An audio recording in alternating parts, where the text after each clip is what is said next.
But we went in a little store, and there was a stack records about that high, Perry Como, oh Jesus, Doris Day, and here was a Black Patty.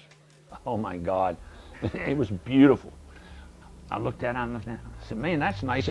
Oh, there's a whole bunch of them things in there. And that's where I found, there were 15 of them there.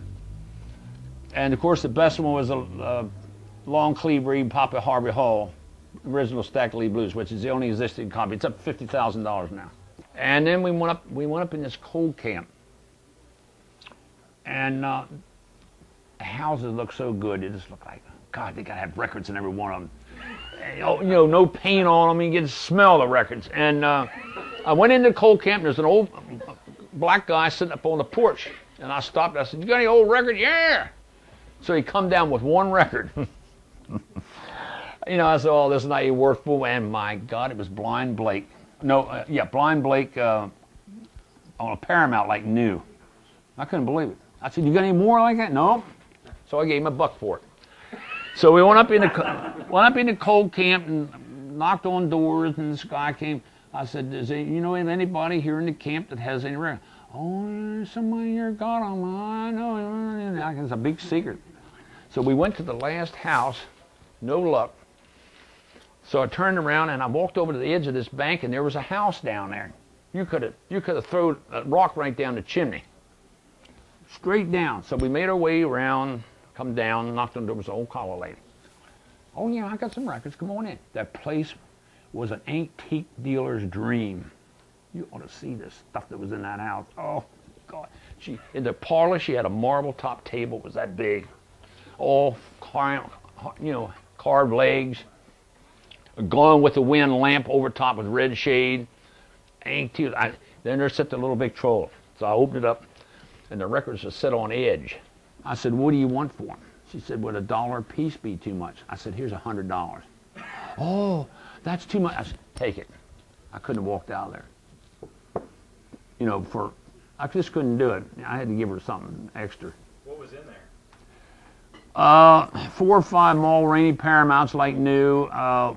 The Dixieland Jug Blowers, one I've been looking for years. Hen Party Blues. It was the only one I was missing. Clarence Williams, Jazz Kings, Eva Taylor, just beautiful stuff. And I said, "Where'd you get them?" She said, "New York." She bought them in New York, took them down there when they moved down there.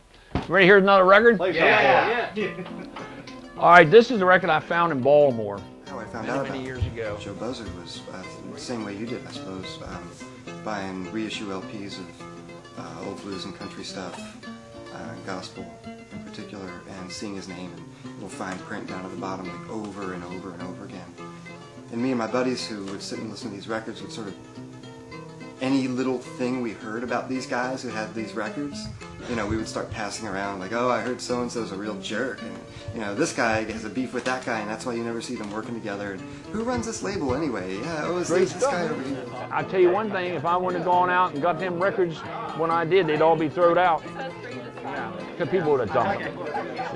Yeah, come up sometime. Are you writing your, is somebody interviewing you? Is somebody taping?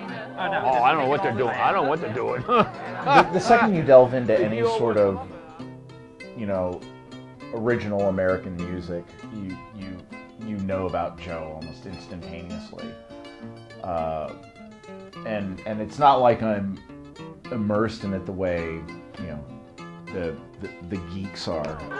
If you had some way to get this music out where people could hear it, it wouldn't be so bad. Right. And the thing is, nowadays, if you go into a restaurant and they got that horrible stuff on, I complain about it. You know, that banging stuff out of the ceiling? What do? You order a bunch of stuff, and then say, "Look, if you don't turn that down, we're leaving." And I did that one place.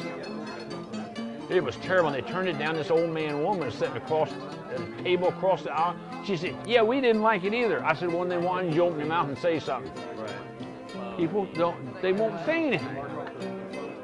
Most people can tune it out, but I can't. People have congregated at Joe's because of that record collection. Anybody interested in jazz eventually has wound up at Joe's place. Anybody interested in blues, to a serious degree, has ended up at Joe's place, and so forth and so on. Early jazz, early country string bands is the better part of the collection. Early blues, Cajun, bluegrass, gospel, you name it.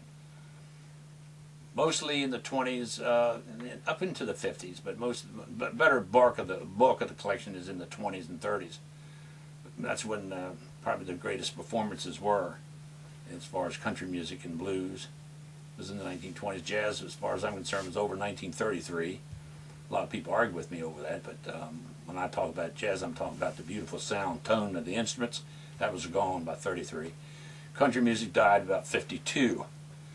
And blues survived a little bit. There's still a little blues around. If you go in the right places, you can hear it, but it's mostly R&B stuff now.